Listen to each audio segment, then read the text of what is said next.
Hi, I'm Debra McDannold, and I've been a follower of Christ for over 20 years. Before I was a follower of Christ, I was a very capricious person, wanted to control things myself. Now, I'm not saying I don't want to do that anymore, but I wanted to keep in control of my life. And since I've become a follower of Jesus, I've surrendered to Him. I've learned to surrender to Him and allow Him to control my life. Our middle son, Tanner, was profoundly disabled, and he had grand mal, petit mal seizures, an inoperable brain tumor. He was in diapers all his life until he went home to be with Jesus about 2 years ago. And I could not have done that with my own strength. The only strength that I could have done it in is the Lord's. And surrendering that to the Lord was all that I could do. And it wasn't something that happened as soon as I accepted Jesus. It has been a journey, and the journey has not been an easy one. I lived in an abusive home and had an abusive father. And when my son died, I had never felt the love of a father like I did until my son died.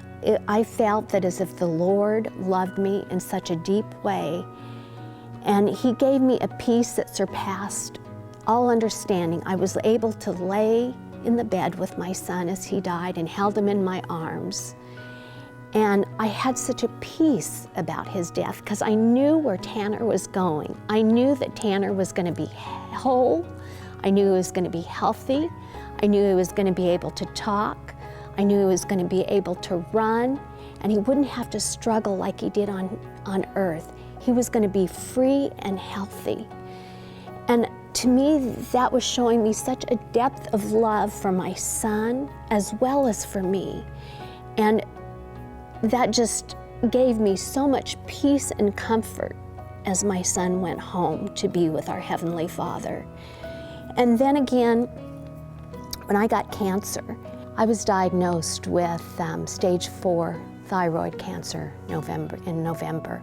I had a 5-centimeter tumor removed. I had they took my thyroid, and then the cancer had traveled to 16 lymph nodes in my neck. I had a peace during that whole time that I knew that only could come from God, that it surpassed all understanding, because I knew whatever God's plan was for me, if I was to go home to be with Jesus, I thought, what a glorious thing that would be, because I would see my son Tanner again, and I would hear those words that I had always longed for here on this earth, and that was to hear Mama, because Tanner never called me Mama. And I knew what a glorious gift that would be.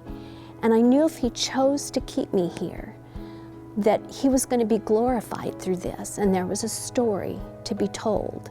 But I knew that it was important to completely surrender to Him, that it was out of my control. I had no control over it. And so that's what I did. And when I went back in and went for the PET scan, the doctors were amazed. They said, your blood markers, for once, they could find no cancer in my body, except for a small amount still in my neck, and that my cancer markers, my blood markers from Mayo Clinic went down from 130 to 28, which was vast. And they said, we cannot explain it. And I said, oh, I can.